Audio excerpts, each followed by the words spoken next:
the work that I've been doing.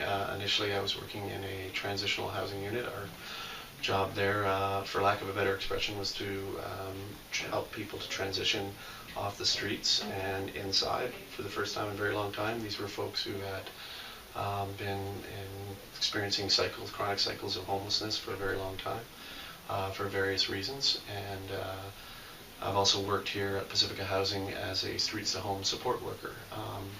But the needs of the clients varied quite a bit. There were similarities, but there were also very different. In the transitional housing unit, for example, you would have people who perhaps hadn't lived inside for maybe as long as 10 years and have been sleeping what we call rough. So they've been sleeping in parks, and interacting with other people was very challenging. And so, as an example, someone might move into our transitional housing unit, and even though there would be a bed provided that was very comfortable, these folks would be more comfortable still just sleeping on the floor for a long time, just as an example of how difficult it could be to transition. And then on streets to homes, as a support worker, the folks are more adjusted and ready to live in market rent. So your roles were a little bit different depending on the circumstances. Simplest of terms, that involves a lot of different things. It involves everything from supporting them with day-to-day tasks, supporting them with advocating on their behalf with different ministries or different bodies, helping them work through issues with their housing, whether it's things that come up through their tenancy, whether it's things like hoarding, and it's also just about being an ear, essentially, to them. So advocating for them. Advocating for them, just being a body for them to sound, be a sounding board off of. Just building relationships with folks. So I know that a lot of the systems that our folks interact with on a daily basis and throughout their lives have been violent or unsafe or oppressive or any combination of those things. And I think a lot of what our initial work is with folks is helping to build relationships where in as much as we're able, we can support safety for them, and we can sort of honor who they are in a way that there's some trust developed, and there's a relationship built there. So I think support often is just the building of relationships, right? Like everything else that we do, that's this underlying thread. Housing people, no matter what the circumstances are that they're coming into. So the idea is that if they're struggling with mental health issues, if they're struggling with addictions issues, the best possible place for them to start seeking support is to be under a roof, essentially. So working with them to find the right setting, and then housing them, and then just approaching them where they're at, and working with them over time to help them identify things that they may want to change or supports that they may need. To provide advocacy and support to folks to maintain stable housing. Okay. Advocacy, support, and everything that kind of lands underneath that umbrella. Support gets really nuanced in the work that we do, because we function in the gray a lot of the time, and we work from a pretty broad perspective of what success looks like for our folks. Mm-hmm. For me, I think a big important part of any role that I've been in is to really be aware that being housed is a success for our folks. Just maintaining stable housing is what is my job description. It's what I'm there to support. Whatever role I'm in this organization, what I'm doing, it's your goal, is trying to help folks maintain stable housing.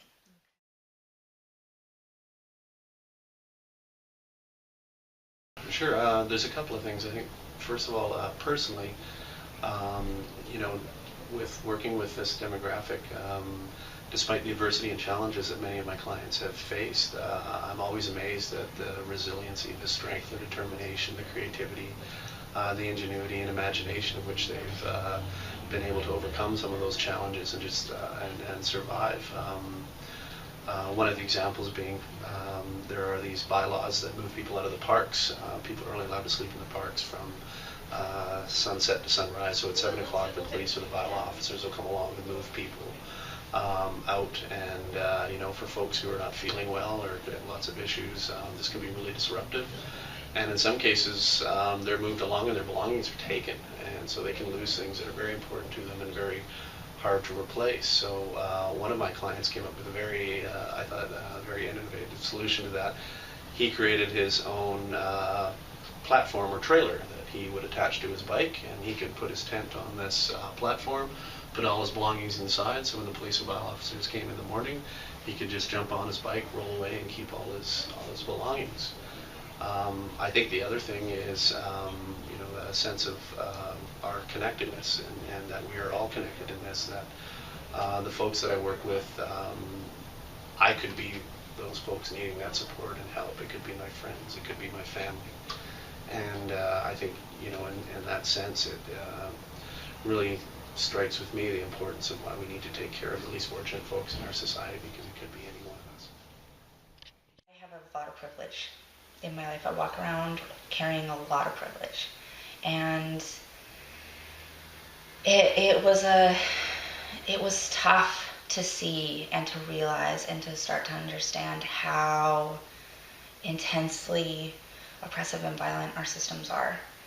To recognize that just going to the hospital or just seeing your doctor or just walking down the street can be such a different experience for people who occupy different identities than I do. Mm-hmm. And how kind of insurmountable that can feel sometimes, and how all-encompassing it can be. So, just like how systemic it truly is. How to fit yourself back into this box again.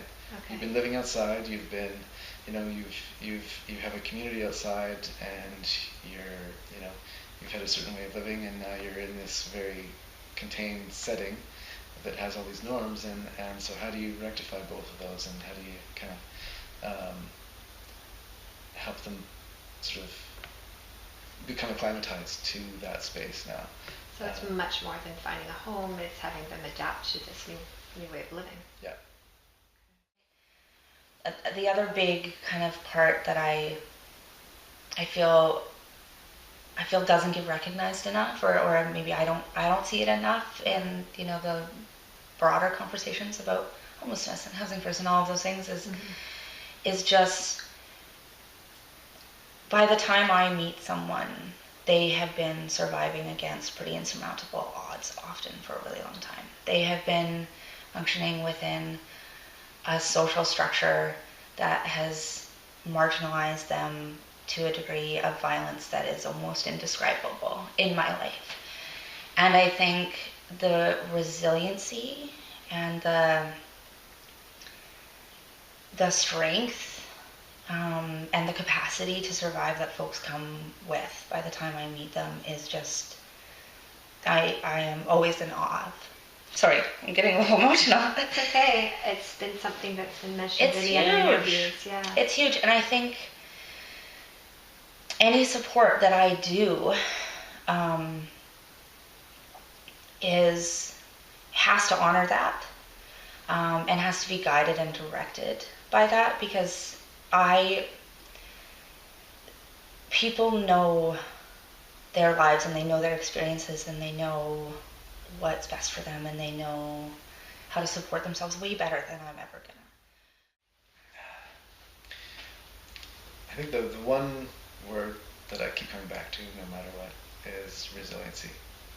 It's for me, it's been since day one. It's witnessing the resiliency that people have to survive, the creativity that they have in order to get their needs met, and their capacity for laughter, and to share their life experiences, and just the capacity to keep going given the circumstances that they've lived through I just find it phenomenal. phenomenal. I think it's something that we can all learn from. You know, we have these conversations about how we support people, and I think we kind of need to broaden that scope and think about how we support people who are already doing a pretty amazing job of supporting themselves in these really huge ways.